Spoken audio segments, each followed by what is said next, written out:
Bonjour à tous, j'espère que vous allez bien. On est le vendredi 23 février et comme tous les vendredis, on va faire l'actu à vélo. Cette semaine, on est dans le sud. Ils vont jamais croire qu'on est dans le sud avec ce temps de mai.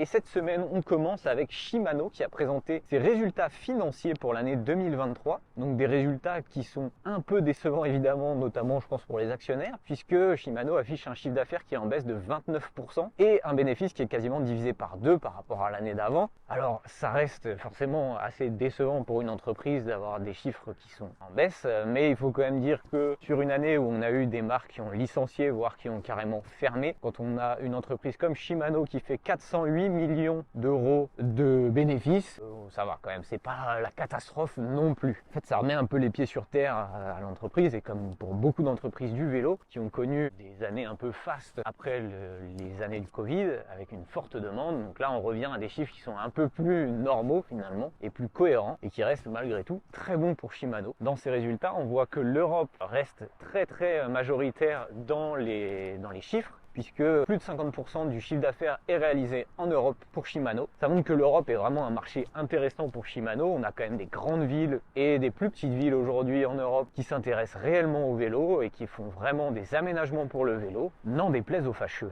Du côté des nouveautés produits, cette semaine, c'est Riesenmüller qui a retenu notre attention avec son vélo cargo biporteur Carry, qui a une particularité intéressante puisqu'il est relativement compact. Alors, compact, certes, bon, il fait tout de même 2,09 m de long, donc on peut pas non plus parler de shorty, évidemment, mais ça reste beaucoup plus court que la plupart des biporteurs. On va tout de même pouvoir transporter deux enfants dans la caisse à l'avant et jusqu'à 200 kg en tout sur le vélo, donc c'est quand même quelque chose d'assez costaud. Et il y a plusieurs points en fait qui sont très intéressants sur ce vélo, à commencer par une caisse qui va être pliante en fait et qui va permettre de passer d'une caisse assez large jusqu'à 65 cm de large et qui va se rétrécir quand elle va se replier pour ne faire plus que 46 cm de large. C'est intéressant, on va gagner en encombrement, c'est pratique quand on va vouloir garer son vélo, que ce soit en ville ou chez soi, dans un parking à vélo, bref, ça va être beaucoup plus pratique. Et un autre point qui est très intéressant selon nous, c'est que ce type de caisse qui va se refermer va pouvoir être verrouillé à clé. Et ça, c'est intéressant parce que quand on fait ses courses, on ne peut pas tout faire dans le même magasin. Et quand on va dans d'autres magasins, on est obligé de tout se trimballer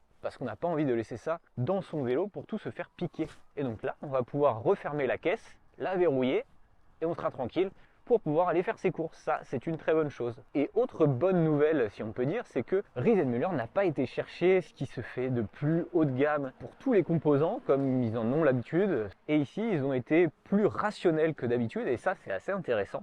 Parce que on va avoir notamment un moteur Bosch Performance Line qui n'est pas le plus haut de gamme de la marque, qui est quand même loin d'être ridicule, une batterie de 545 Wh, une transmission 10 vitesses micro-shift, donc c'est pas ce qui se fait de mieux sur le marché, mais en fait c'est très rationnel. Et on pourrait espérer pourquoi pas avoir un vélo biporteur qui soit tout simplement pas excessivement cher pour une fois chez Riesenmüller. Autre découverte de la semaine pour nous, c'est un vélo solaire, donc un vélo qui fonctionne avec un panneau solaire, donc qui recharge sa batterie. C'est développé par des Français qui travaillent du côté du Technopole à Sofia Antipolis. Le vélo, c'est le Commuter Solar. Et donc c'est assez intéressant parce que du coup ça va permettre de ne pas avoir à recharger son vélo. C'est un peu la promesse en tout cas des concepteurs. Alors évidemment, il faut pas garer son vélo en intérieur ou dans un garage ou dans un parking couvert, c'est sûr, sinon ça ne fonctionne pas. Mais quand on gare son vélo en extérieur, le vélo va pouvoir se recharger. Les créateurs parlent d'une recharge d'environ 60% sur une journée. Ça permet de rouler 40 km d'après eux. C'est pas trop mal quand même.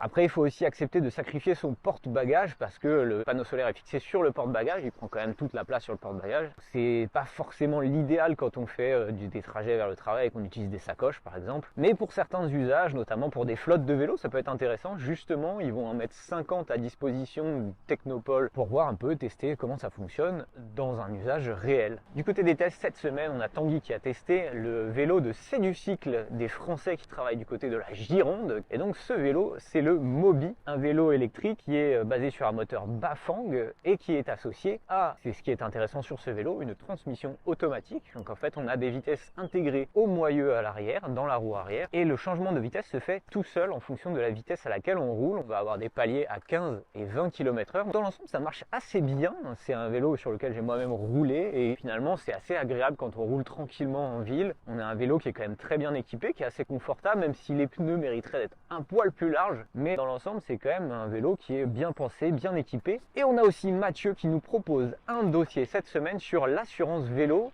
et qui nous dit tout sur les obligations, les droits qu'on a, qu'est-ce qu'il faut regarder. Bref, qui nous fait un peu le tour d'horizon de l'assurance vélo. C'est assez intéressant à lire, on y découvre pas mal de choses. Vous pouvez aussi aller lire tous les articles dont je viens de vous parler sur Transition Vélo. Sur ce, continuez à rouler évidemment, même s'il pleut. Rappelez-vous qu'il n'y a pas de mauvais temps, il n'y a que des mauvais équipements. Bon, il y a quand même aussi les temps de mai. Moi, j'aime pas la pluie. Dans tous les cas, je vous souhaite une excellente semaine et je vous dis à bientôt.